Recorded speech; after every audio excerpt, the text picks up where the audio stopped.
Ameni, ameni wadikani. Adzokazve nhasi zveBirthday tichingoshare shoko raMwari tichingobatsirana. Makadiko mese kwamuri mese tinokudai nokukufarirai zvakanyanya. Tinotenda Mwari vakakuchengetai wiki rese. Saka nhasi tichangodzidza shoko raMwari rinowanikwa kuna Matthew chapter 7 pavhesi 21. Shona pane pakanzi kunzwa nokuita. Rikuti zvone havasi vose vanoti kwandiri Ishe vachapinda muushe hwokudenga, asi vanoita kuda kwaBaba vangu vari kudenga. Vazhinji vachati kwandiri nezuva iro, Ishe, hatina kuprofita muzita renyu here, nokudzinga mweya yakaipa muzita renyu here, nokuita mabasa esimba muzita renyu here? Zvino ndichavaudza pachena, handina kutongokuzivai. Ibvai kwandiri imi vaiti kusarurama. Ndipata tichingoti tingobatsirana, Mwari vachitiwanirawo nyasha. Jesu pavaitaura nevadzidzi vavo vachiti, hanzi zvoni mungangoti nouwandu hwese, nouwandu hwenyu Ishe mese muchingoita kunge mungoti Ishe, asi vamwe vacho mwoyo yenyu iri kure nemi. Tikaverenga shoko raMwari zvakanaka kuna Matthew chapter 15 inoti zvanzi mwoyo yenyu iri kure nemi, munotaura zvenyu muromo asi mwoyo iri kure. Saka ndizvo vaingoedza kutaura kuti aiwa, asi vanoita kuda kwaBaba vangu ndo vachapinda muushe hwokudenga. Kuda kwaBaba vacho kwakati wande. Kunokuda vamwe, kune kunamata, zvavakangotaura zvese zvemushoko raMwari, ukangozviita izvozvo, ndiwe mumwe wevamwe vachanzi pindai muushe hwaBaba vangu makakunda. Ndaingotaura neimweyo pane imwe nzvimbo chitizvoni zvikanzi vanhu vari kunyora maexams, akazopasa zvokuva kuti akatombomushusha, akatombobata musoro, akatombokwenya, akatombovati akasvinura, akaisa makumbo mubhaketi, akanyatsotadza kudya achiti ndipase. Maexam iwo ndakatomatora sekunamata Mwari. Hazvisi easy vedu kuti muzonzi chipindai muushe hwenyu hwaBaba venyu makakunda. Pane zvinenge zvamunenge matorwisana nazvo, zvinoda kutoshinga. Kana kukumhanya, vanomhanya vaya havamhanya achicheuka, anomhanya ari stress, achitongoda iye anozongoona bezwa nekuti oza kuti ndindaita number 1. Saka ukamhanya uchicheuka, wombomira, wombodza kuti havakiti kudi, womboti zvaari pena hausviki. Saka kana wakumhanya itomhanya. Ndozvokutaurwa naJesu kuti vedu inoti zvenyu Ishe, asi Mwari vanoziva vanhu vavo, vanotida tese. Ndose pachinonoka kudzoka kuti tiwane mukana wokutendeuka. Ukanzwa shoko pamwe usina kuzvinzwawo, wakutotendeuka, ndozvavanoda. Saka vamwe vanoda kuti tiite zvinodiwa naBaba, ndozvavanoda. Vakatida mumwe itomuda, vakatipai varombo shirikazi nenherera, itoita izvozvo. Shanyirai vamwe kumajere, ndozvavinodiwa naBaba izvozvo, itai. Vasina ngavapuwe, ndizvozvo. Namatiraiwo vamwe vanorwara, ndozvavanotoda izvozvo. Tikasazviita zvinonzi mukungoti Ishe, asi vanoti handikuzivi. Vamwewo ndovanozochisai profita nokudzinga mweya yakaipa nokuita mabasa mahombe, vanti handikuzivi. Vandinoziva varimwe. Shoko raMwari kuna John rinoti hanzi makwai angu anonzwa inzwi rangu. Isu iyo makwai acho achinzwawo inzwi raMwari wavo. Saka vadikani ngatishingairei kuita zvinodiwa naBaba, kuti nerimwe ramazuva tikopinda muushe hwavo. Tikaringa kuzasi kwacho kwaitonzi zvoni kune akavaka imba yake parwari, mumwe akavaka pajecha. Saka wepajecha uyu munhu aingoita zvaanongoda, akangosvika pajecha ndobva angofukunyura, ndobva atovaka imba yake, ndobva atomira vatogara mumba imomo. Wepadombo uyu akatora makore achivaka. Foundation inonetsa, inoda matombo, inoda masimbi, inoda semende, inoda whatever zvinodiwa pasi foundation. Ndochinamatho chacho ndosangana neimwe midzo yonoti nhai vedu vari vachingokukundisa, nhai vedu ndo masimba acho vanenge uchitocheredzera pafoundation yako. Saka uyu mhepo ndobva yauya manje. Mhepo ndiye bhaba zvawondomoka zvese. uyu wepadombo uyu mhepo akasatombonzwi ari mupaka akatombonzwi tiyo nemhepo zvangu ane mamita emazumba ayaya ane midzi iri pasi, marotsi acho ari pasi unozongoona kuti muti unongoti but muti unongotiudza kuti hakuna kwatinoenda nokuti tine midzi iri pasi. Saka tofana kuva nemidzi muna Jesu, midzi muna Mwari kuti hatidzoriki, hakuna titombodzoriki. Mhepo dzingauya, zvese zvingauya patichakangomira pavari. Kune zvimiti zvidiki zvinongoti mhepo ikauya chimwe chatokudubuka ona midzi yacho yatopanze, haina kudzika yakangoenda apa. Saka takuda kunamata hatimidzei midzi dzedu pasi, ngativakei dzimba dzedu pamadombo, tisamhanye, ngatiitei zvinodiwa naBaba, ndizvotoita izvozvo. Kuti zvenyika ino zvinhu zvinopera, tinoda zvese, tazvida kufa kunozouya, ndochokwadi ichocho. Kufa kunouya, kana kuti kukura kunouya, kana kuti kuchembera kunouya, iwe imhanyidzana nezvinhu zvisingadiwi naMwari.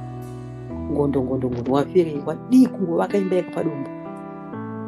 Mhepo ikauya inotoshaya kwenda, haigoni kuputsa wakamera. Tikavereka shoko raMwari zvakanaka kuna vaRoma, ndipo unonzwa kuti vanzi chii chinokuparadzanisai naKristu? Kushayiwa, kuwana. Ndatombotaura hangu nevamwe ndikati, umwe munhu akashayiwa haadi Mwari, akawana kuti haadi Mwari, uchazoti ndio nonzi ameno vachishayita vanzi makambadenga ngozi yegena.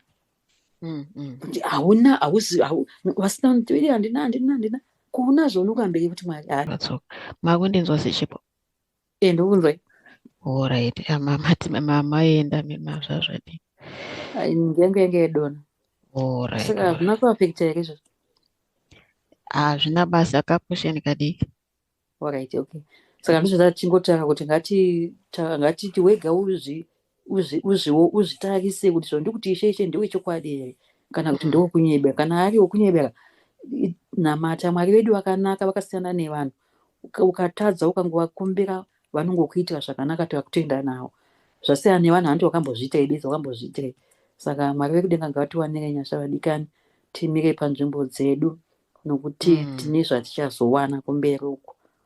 Ndofarira murume anonzi Paul achiti aimhanya, ndemumwe munhu aimhanya akati mhanye zvake wotarisa kumashure kuti ndatozvikangano kana matondituka, kana wada achingoenda kumberi kuna Jesu vakativambira zvakanaka. Saka ndozvandanga ndinazvo hangu mahanirano.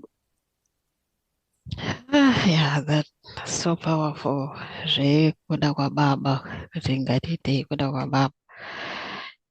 Zvakangofanana. Pane futi imwe parabo inotaura zvemuridzi wemunda kuti akasiya aisa vashandi ndokuenda, and then vaazodzoka, aida kuzoona chii chavakazoita, which is the same exactly zvakaitwa naMwari, kuti vakatiisa panyika mumunda mavo. And saka munhu ega anototariswa kunzi vachabuda nemunda imomo, pane zvavachabuda nazvo here, iko kuda kwaBaba kwacho kwamurikutaura sechipo. Saka ndaishaura nemumwe mudikani imwe nguva achitaura kuti akapotsa azoenda kuno maprofita here because ane kuda kwokuomerwa. Ndichingoti zvangu inguva yekupedzesera, like mazuva ekupedzesera, kuti zvinhu zvakanyanyooma plus kuti wakaipa anoomesera vatendi zvakanyanya, so that in the end uregedze kubatirira pongo wakabata pana Mwari, urege kuita kuda kwaBaba kwacho, kuti ungoteedzera zviri kuita munhu wese, nekuti unongo chingopa isusu vananhingi vano vari kudaro, unotonzwa mumwe achiti ndakaona mavhangeri ningi vano vachizoti hazvisi zvokuteedzera. Ende pane statement yentauro yanzizvo, usakopa bhuku redofu. Hakusukura kuti tinonamata tiri mashasha, nesu tinototatarika tichishingaira tiri pamberi paMwari. pane imwe program yandaona hangu paTV yemaruva. Maruva aya pane imwe nzvimbo inodyarwa maruva kuGermany, saka ipraze here, saka vanodyara maruva akawanda zvekuwanda zvezve, and then panosvika nguva vanozoakohwa maruva aya waaronga oiswa mabhokisi, saka anoiswa kunyika dzakasiyana siyana kunotengeswa ikoko. Saka mino nhasi ndangozvifunga zvangu yamusoro mangu kuti Mwari ndozvatiri pamberi paMwari, because maruva ayo pane anoketwa zvienderana nequality yacho kuti aya akasvika here, haana kusvika, kuti ikala yerudzii, type yerudzii, aya anolasta kusvika how long, anolasta how many days, chichichi. Saka anotoketwa zvichienderana netype yacho. Saka itofunga nezvaMwari ofuna kuti nesu upenyu hwedu chaiwo since Mwari variyo muumbi wedu, ndo vane yese vanotoziva zvavanoda kuti iwe uite, vanotoziva ramangwana rako. Vamwe vakatokutemera kuti next week unoenda kugweru, vamwe vana vana idea kuti kugweru ndinoitei kunani, but ivo vanhu vanoziva zvese zviri pamberi pedu kupfuura isusu. Saka kazhinji Mwari kuziva kwavo ndokuti vanotipinza nemunorwadza mweya vachida kuedza kuti tiende tisvike kwavada kuti tisvike, kuti tinopinda nemumanzizi, madhaka, muedzwa mwemwe, vachida kuti tiende chete kwavada kutiendesa.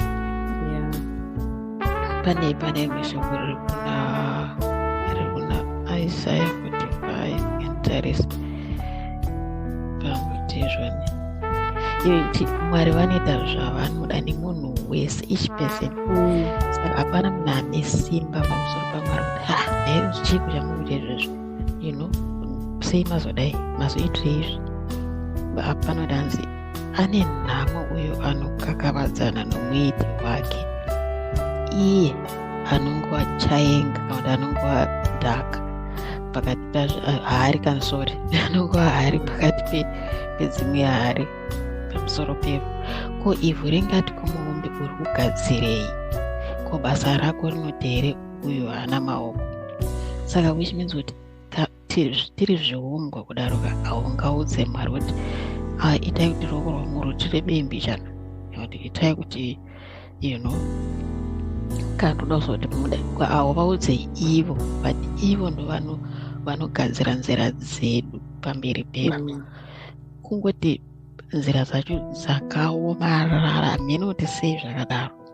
Saka kuda kwaBaba kwamamsharasichipo is so powerful and is so difficult, zvokuti zvitogara zvichitaura panapa kuti zvinotoda ivo Mwari wacho kuti vatibatsire kufamba munzira, because zvinoedza zvakawanda.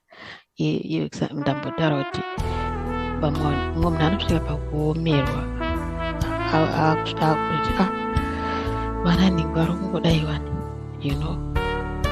ndichiri panyika, saka ndoda kurara nevana vangu vada kudya, kupedzisira anguita zvinhu zvaakapika kuti handipi ndakadaro nokuti ndinoda Mwari.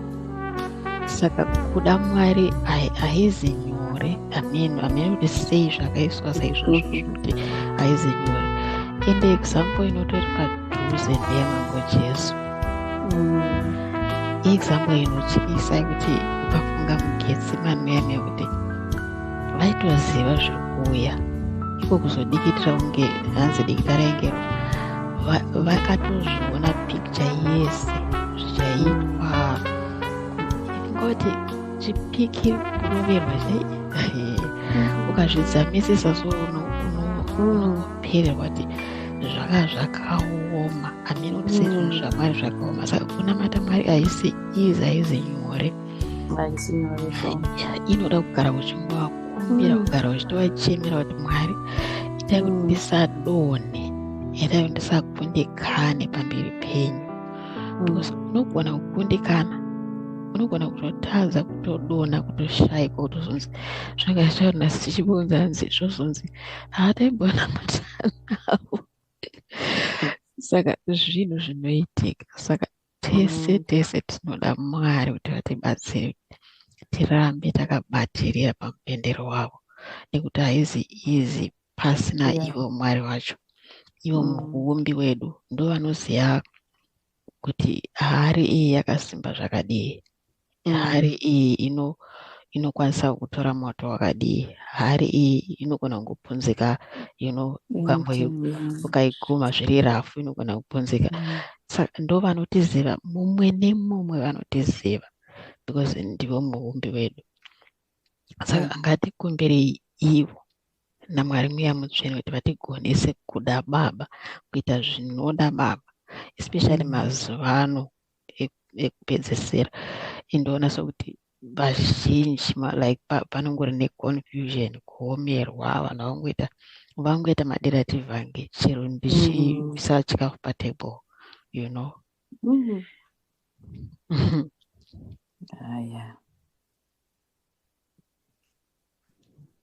Tinoda kungotenda Mwari shuwa kuti Mwari vatibatsire tive vana vavo. Peni pamataura zvandibata pamatizoni, tinosvika patinoomewa. Hamene kuti sei Mwari vakazvidara kuti vanonamata ndo vanoomewa, zvokushaya munhu ushaya zvokuita. Asi dai Mwari vakatigonesa, ivo vakamba vachingotigonesa, toramba takangoshingirira zvakaoma kudaro, takamba tisambozotarisa kuti tiinde kumapostori ayo. Isi takamboti hatiendi ikoko, toramba takangotsunga kusvikira tachibata. Tirege kufanana nenyika, nekuti hazvinei kuti vamuvhangeri, hazvinei kuti vanapasita kana ani, vanhu.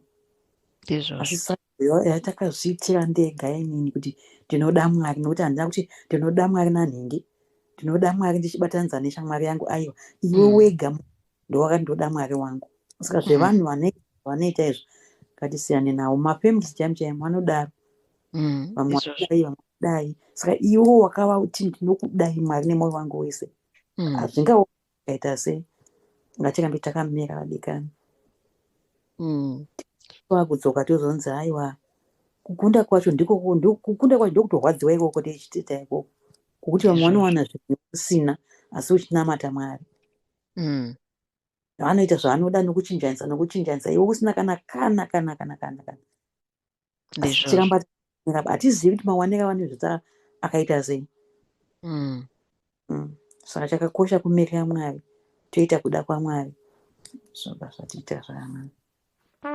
Ndosaka chechi chifananidzwa nekuti mudzimai waJesu, because ifaiti kuti pamunochata paipi handimunoita mhiko pamberi pevanhu, ndinotsidza kukutora bla bla bla paya mochinjana maringi. It's exactly ndo zvaunda pamberi paMwari izvozvo, kuti watsidza kuzvira kuti ari murume basi unenge uchitsidza kuti uchave nemurume iye chete, handiti kunze kwavanozoitawo zvavo zvavanoita mhino kuita mabarika cheche, but apa rusidzwa ndichava nemurume one iye. Ende chitsidzo chako chokutaura tizvo mukuomerwa tichasangana nezvinhu zvakawanda parwendo urwu. Ndichava newe, pamwe acharemara, pamwe achapedzisira kurwara achingogara akarara. Anything can happen. Watsidza che wakadzidza pamberi pevanhu kuti ndichava newe. Saka nekuna Mwari paunotendeuka kuna Jesu, nezita raJesu paenda paupenyu hwangu kuna Jesu, watotsidza yobva wakupa ringi yavo Mweya Mutsvene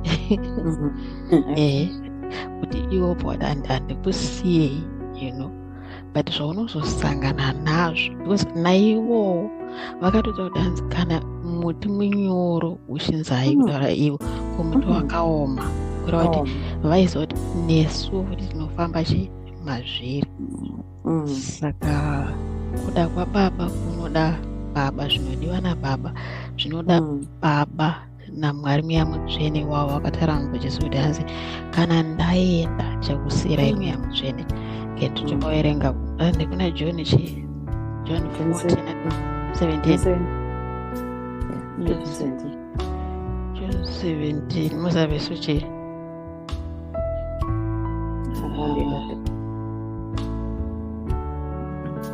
ndava panze chavachengeta ndikutarisa pavhesi yacho.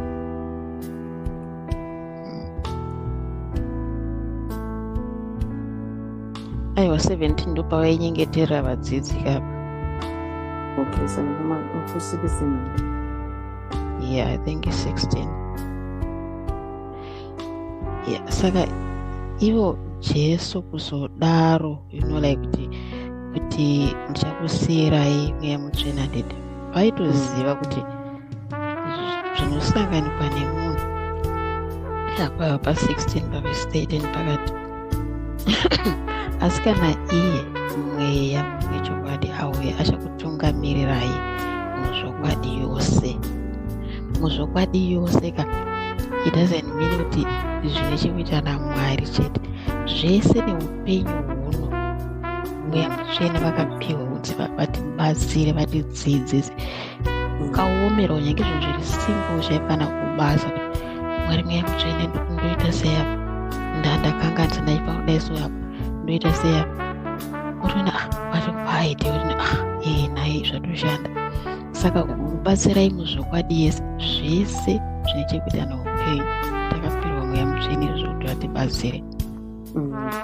Saka hanzi haangazotaura zvake, achataura zvaanenge anzwa chete, uye achakuudzai zvichauya. Saka mweya mutsvene vanotidzidzisa kana kuti kuzivisa kuti tive nemadesires ane direction yekwatiri kuendeswa naMwari, kuti vanotikonzeresa kuti tungamira kuti nditevere kuri kuenda nzira yaMwari, handiti kundikonzeresa kuti ndishuve kuda kuita zvakanaka zvinodiwa naBaba zvacho. Mweya mutsvene vanondilidha kudaro, vanolidha munhu wese kudaro anoteera Mwari nemwoyo wake. Mwoyo wako unorerekereswa ikoko kune zvinodiwa naBaba. But unofanira kuti kuvakumbira kuratidza kuti unozvida. Yes, kana usingakumbira wangonyarara. Amen, ndo zvinhu zvacho zvemweya. Ndinonguva ndomboshaita sei Mwari waida kukumbirwa kuti ivi vachizviziva. Pane rwiyo rwaremba kudaro kuti hanzi anoda kukumbirwa tsitsi dzake izhinji. Saka ushawa kuti vanoda kukumbirwa sei vachizviziva. Ndozvazvitori zvinhu zvaMwari kuti vanoda kukumbirwa. It doesn't matter kuti unotatarika chii muupenyu, unonetseka chii muupenyu, especially kuvada Mwari apo, kana zveupenyu chaizvo, kana mumba mako chaimo, zvinhu zvinongori simple, vanoda kukumbirwa. Saka zvinodiwa naBaba is very powerful, sechigotopiga matanga nayo, kuti tinofanira kuti tinobatsirwa naivo kufamba maringe nezvinodiwa naivo.